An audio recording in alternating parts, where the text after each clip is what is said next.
بسم الله الرحمن الرحيم الحمد لله رب العالمين والصلاة والسلام على رسول الله وعلى آله وصحبه أجمعين رب اشرح لي صدري ويسر لي أمري واحلل عقدة من لساني يفقه قولي.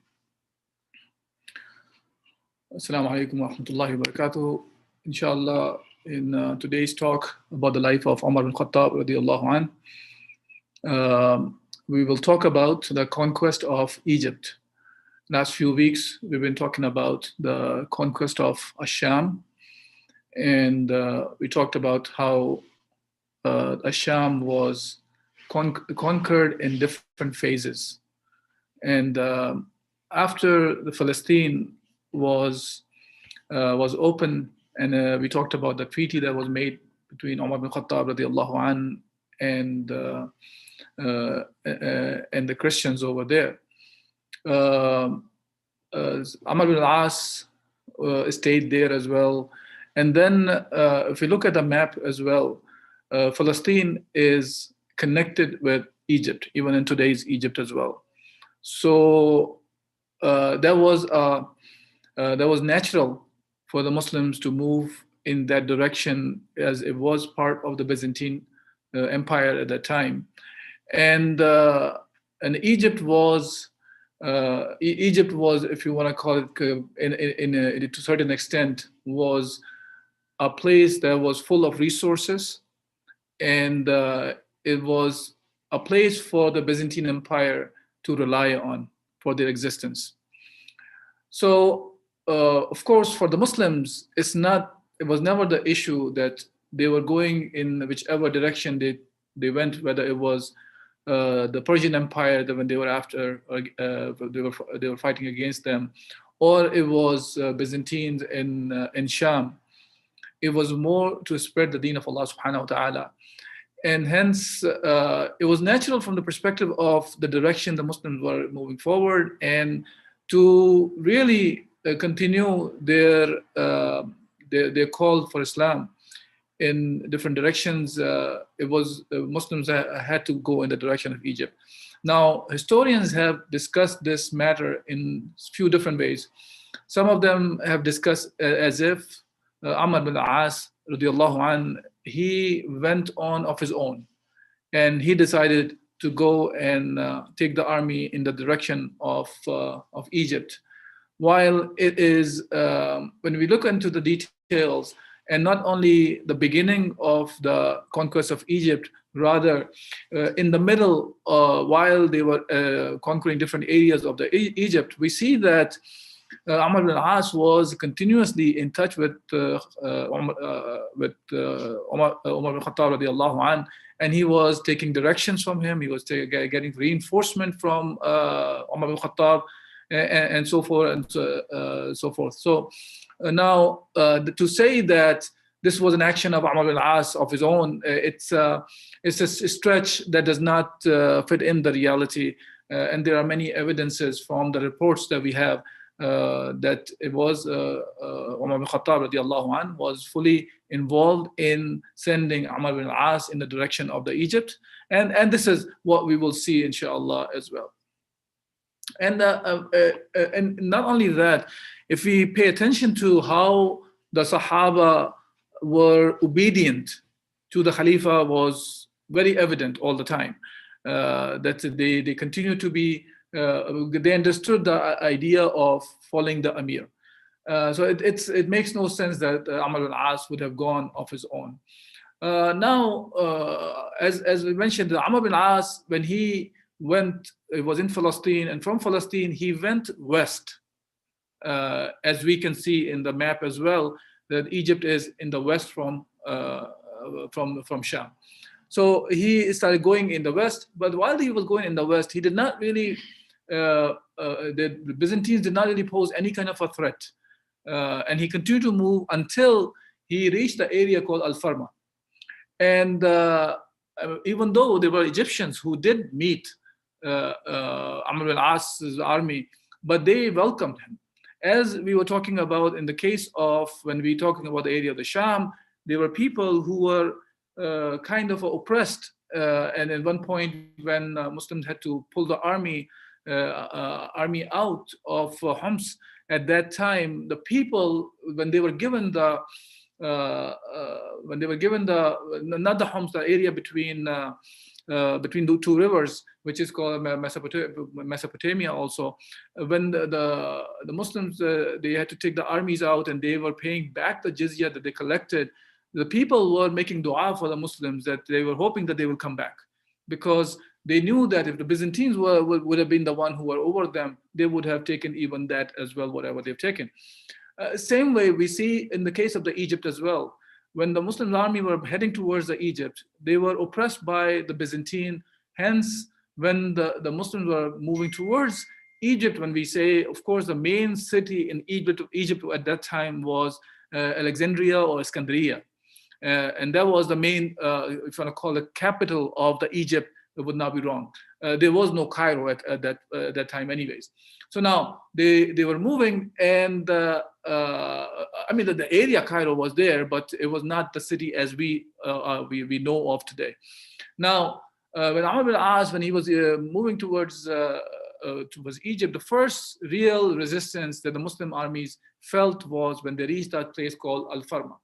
And now this is where the fighting took place. And the Byzantines barricaded themselves into a city, meaning they went inside a fortress, and now Muslims had to basically siege the place. And that siege went on for quite a long, like several months, and during which some of the Byzantine forces would come out to fight and then run away.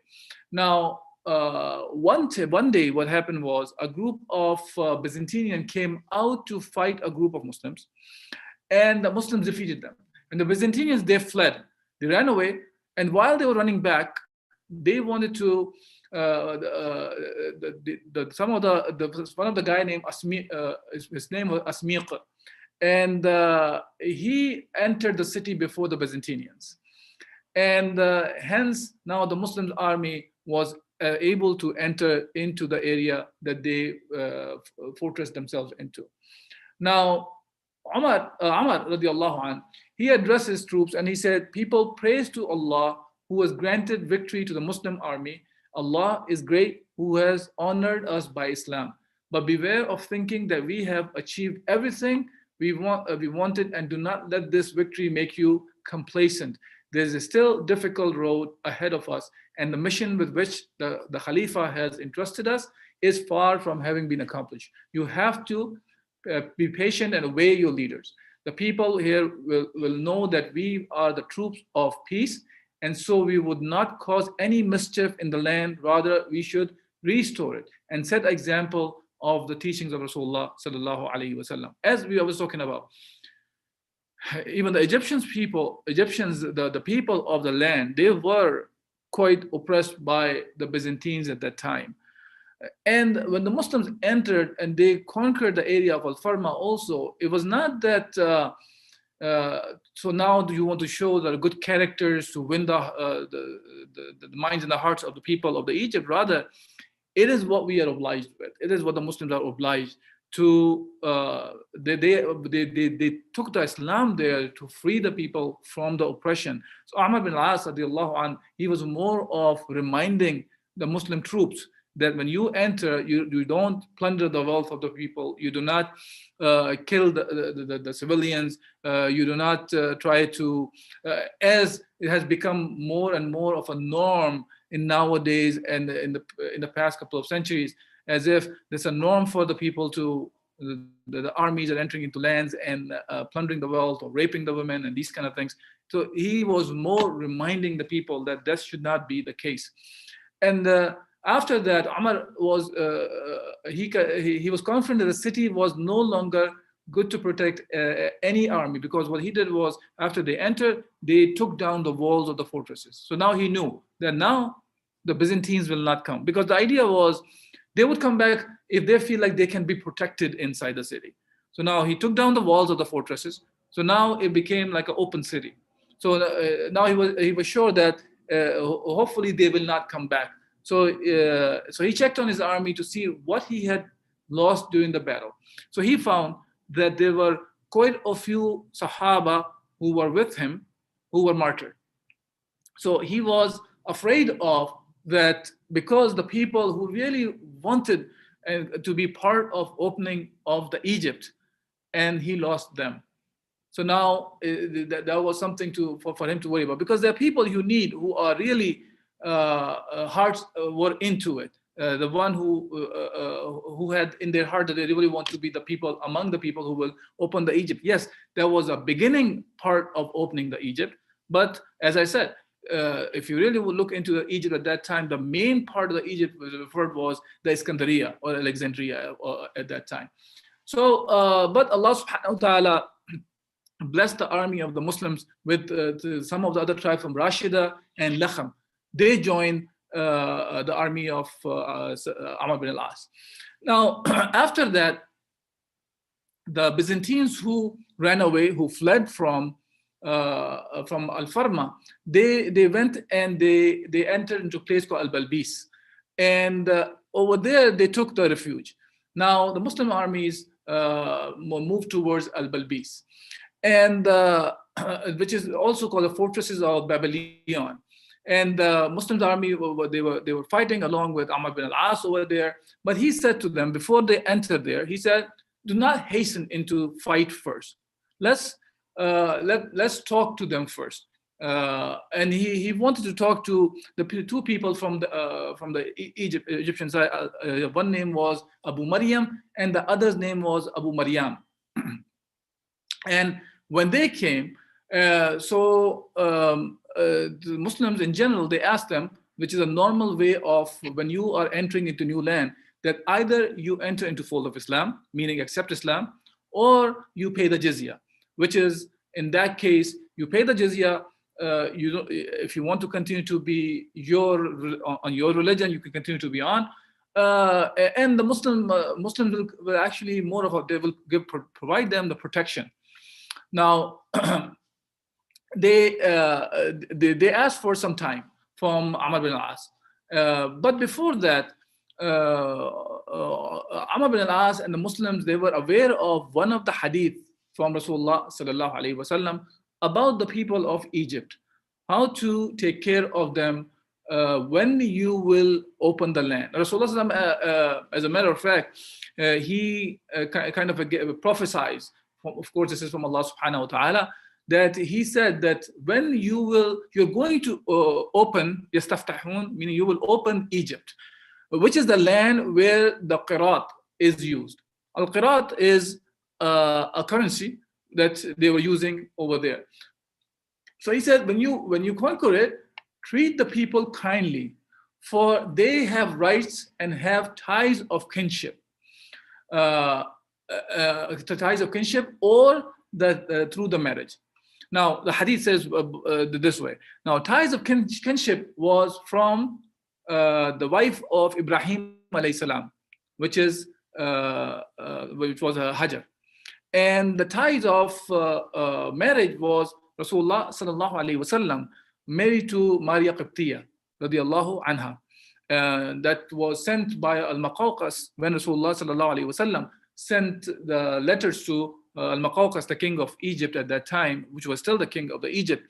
And he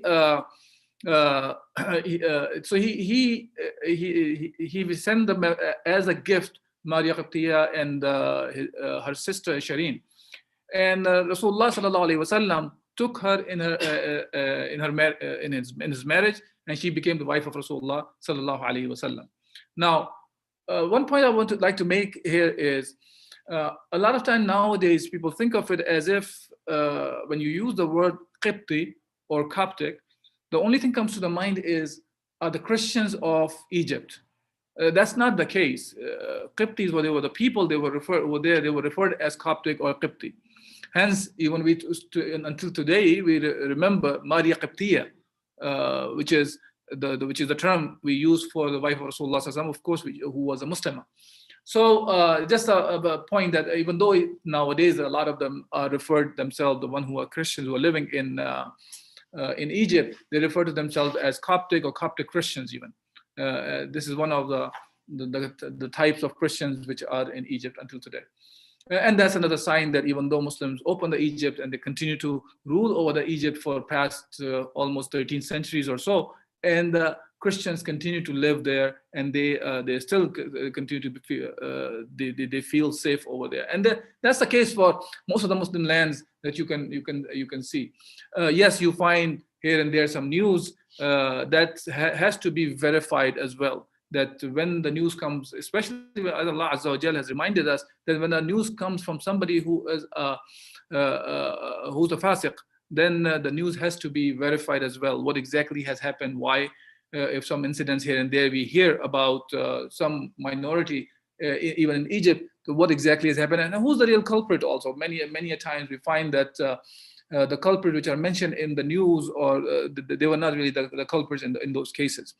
So just to remind that at the end of the day, the main thing is they continue to exist for past 13 centuries, which is another sign to remember for us when a lot of people say Islam was spread over the world by force.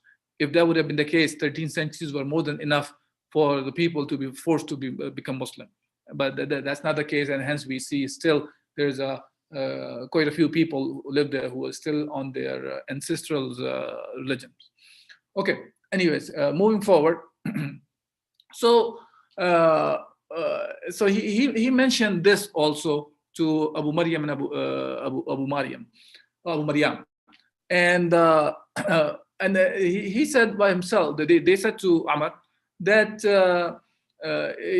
first he asked for some security. Umar said, "One like me cannot be deceived, but I will give you respite for 3 days." They said, "We need more time," so he gave an extra time. So they went back to Al-Maqaqis, the ruler of Egypt, and Artabun. Remember, we talked about Artabun in the previous talks when we were talking about when Muslims were fighting in Sham. And Artabun was the one who was the general. And so Artabun, who was the governor from the Byzantine, told them about the Muslims, and Artabun refused and insisted on fighting the Muslims. And Muslims defeated him and drove him his troop back to Alexandria in Iskandaria. So he was defeated and he was moved back there. But it's important to know that how the Muslims were dealing with the people of Egypt in this area, which is called Balbis. Especially, what happened was the daughter of Maqaqis. Her name was Armanusa. And she was, her father wanted her to marry Constantine, and which was the son of Heraclius. And she did not want to marry Constantine. So she will happen to be in Balbis at that time with her slaves, and there was a person named Barbara was, servant Barbara was with her also. So she was captured. Now, when that happened, Amr bin As radiallahu anh, he asked the Sahaba, what should we do with the daughter of the king? So, and Amr bin As himself said, Hal jaza'u al-ihsan illa al-ihsan. He reminded them, as Allah Azza wa Jal says, that is there any reward for good other than the good? He's referring to, of course, that how the Maqawqas in the time of Rasulullah sallallahu alaihi wasallam, even though he did not become Muslim, but his response was still quite positive in the sense of how he sent the gifts to Rasulullah sallallahu alaihi wasallam. The ambassador was sent by Rasulullah.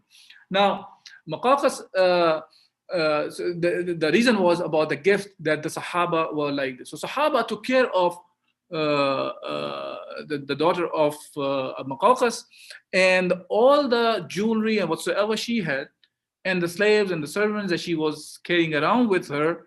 Amr ibn As made sure that everything was returned back to the king. Now, she was safely returned back to the king. While she was going back, and Barbara said, well, on the way back, she goes like, that I feel that these Arabs may hurt us, even though they are returning them back. And her response, the daughter of Maqawqas, was, "Oh, my mistress, the Arabs are surround." She said that that I feel more safe and honored among the Arabs than among the Byzantines. So that was, even though Byzantines were the one who were ruling over them, and the kind of impression the Muslims left on Armanusa, the daughter of Muqawqis, was that, and when she reached the father, the father was very happy the way she was treated by the Muslims. Now, after that, the Muslim armies moved towards another area which is called Danin. And when they reached Danin, which is also used to be called as Muqassas, it is located on the Nile. So Muslims fought, and there was an intense battle happened.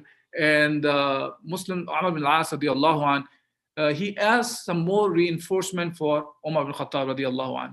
As I mentioned before, so you'll see that time to time in different areas in Egypt when Muslim armies were moving forward, Umar bin al-As was still in continuous in touch with Umar bin Khattab, and Umar bin Khattab was sending reinforcement here. And even at the end, we will see that how Umar was happy to hear the news that Iskandariya was opened by the Muslims. Okay, so now when he asked for that, so he sent him 4,000 reinforcement of 4,000, and on top of which were led by people like Zubair ibn al-Awwam, Al-Miqdad ibn al-Aswad, Ubadah ibn Samit, and Maslama ibn Mukhallad, and other places, Kharija ibn Hudayfa. Now, he also mentioned that I'm sending you 1,000, and on top of the leader, on top of it, he himself is equivalent to 1,000, which means the strength of those soldiers, like Zubair ibn Awam, Al-Miqdad, these Sahaba were referred as they were strong enough to equal to or to fight 1,000 people. So, in a sense, when he say 4,000 people he's sending, he's actually sending on top of it, there's another 4,000, which is those individuals was counting them as 1,000 people as well. Okay, so now the Muslims, when this reinforcement came, Muslims were able to overcome Danin as well. And then the battle happened in the fortress of Babylon.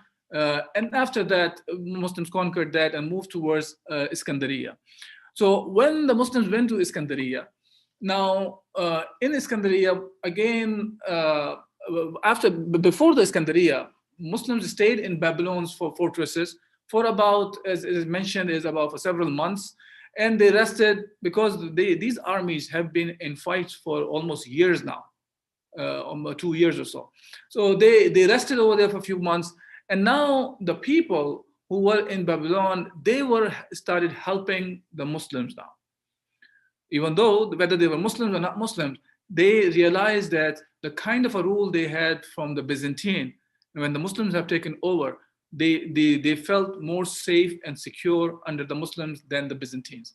So they're the one who started paving the paths for them and putting the bridges and opening the marketplaces for the Muslims over there.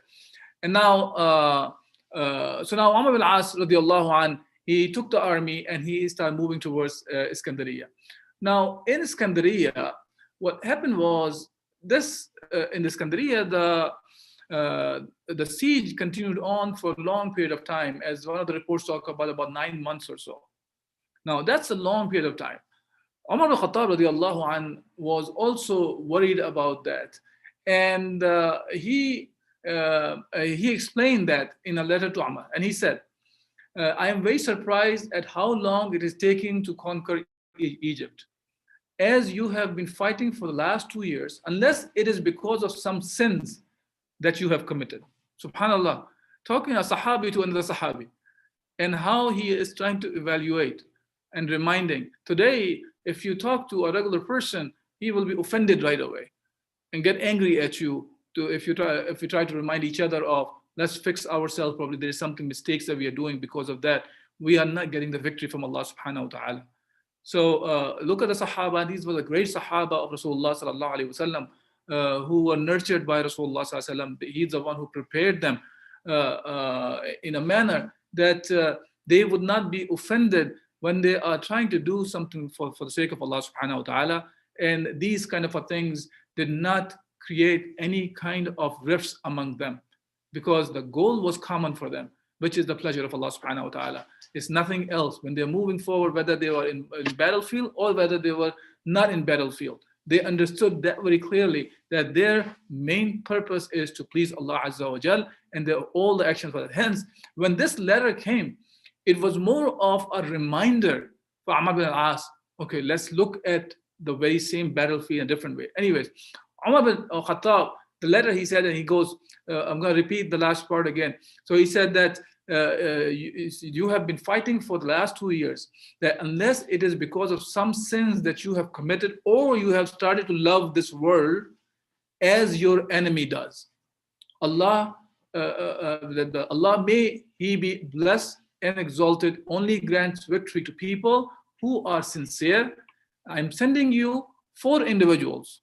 He's referring to again about Zubair bin Awam and his companions. And I have told you that each one of them is equivalent of 1,000.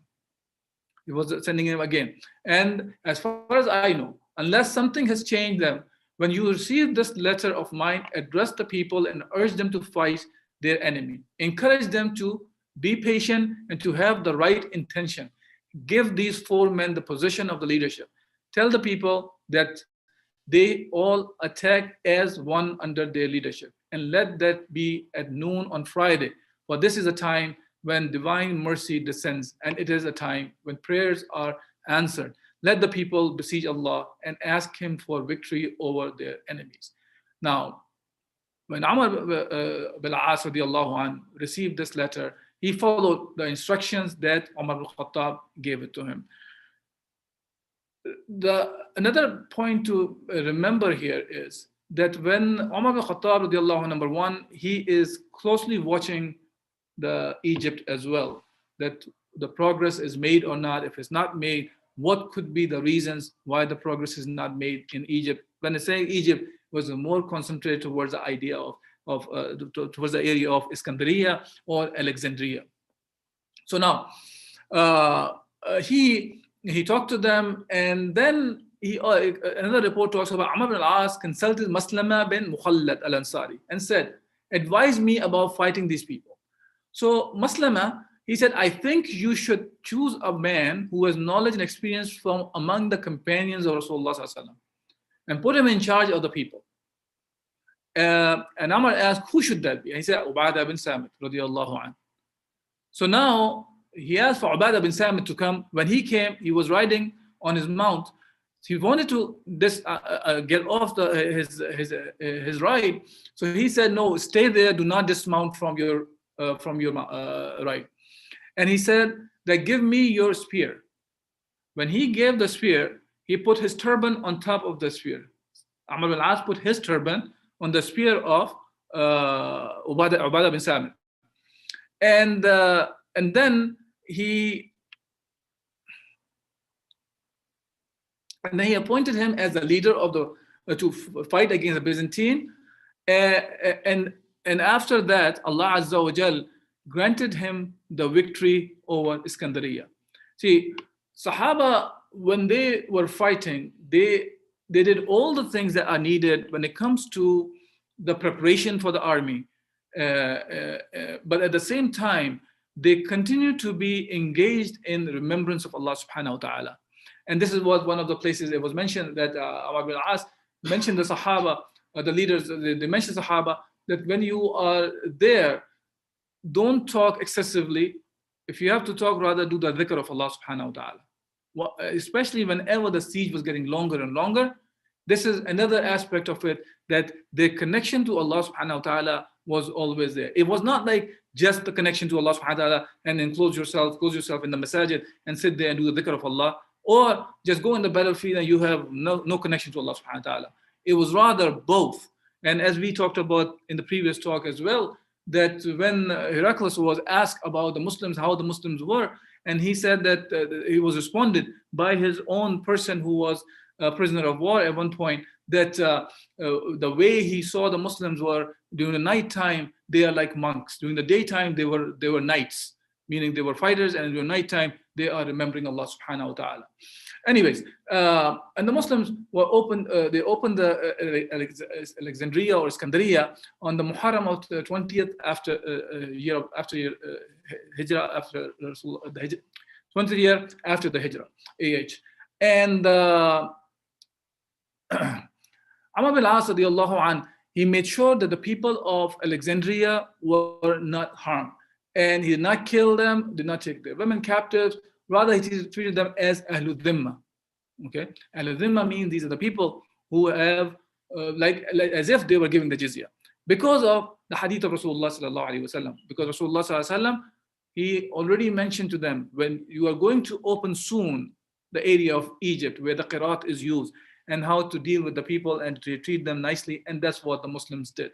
There's a report, some people they try to say as if the Muslims went to the Iskandariya and they burned the libraries over there, and this is a false news. As a matter of fact, the news talks about more about the issue of that Amr bin al-As, when he was approached by the Egyptians about the books which were of Iskandariya library.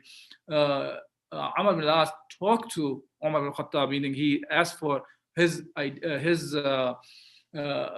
advice, what should be done for the library, and Umar bin Khattab said, as long as those books have nothing which goes against the Quran and the Sunnah, there was nothing wrong with keeping those books. And that's a wrong information that had been spread somehow by the people, as if the Muslims were the one who burned the libraries. We find the other way around stories, as we know, when the Mongols, especially when they entered into Baghdad, the river turned twice. Once turned black and once turned red. Red by the blood of the Muslims over there, and black by when they destroyed many books that the Muslims had written. Because of the ink of those books, it turned black. Anyways, after that, the Muslims moved towards the area. The Byzantines actually they were moving towards the Baraka and Tarablas or Tripoli. And in the 22nd year of the Hijrah, Muslims opened those areas as well. While after Iskandariya, Muqawqis, he moved to Constantinople, because and over there there's a report talks about. But anyways, we don't have to go in that direction. So Muslims, after Muslim opened Egypt and Libya, which is Tarablas I'm talking about, is Tripoli was part of the Libya, and Muslims entered into Libya as well in the time of Umar bin Khattab radiallahu anhu. Just to cap it up, inshallah, next week we will talk a little bit, just more summary of all the conquests of that happened in the time of Umar bin Khattab, which is basically about against the Persians and the Byzantines. We'll talk about how Umar bin Khattab radiallahu anhu was martyred, and from there on, inshallah, in next 2 or 3 talks, we will wrap up the life of Umar bin Khattab radiallahu anhu. But to talk about, just to remember that all these conquests that happened, all those conquests were for the sake of spreading the deen of Allah subhanahu wa ta'ala only. There was never, you find in there that those battles were done for the purpose of just gaining the resources of those lands or anything else. In general, those battles were done for the sake of Allah subhanahu wa ta'ala, to raise the kalimatullah, which means that to raise the word of Allah subhanahu wa ta'ala, to let the people know what the message of Islam is, not to force them to become Muslim.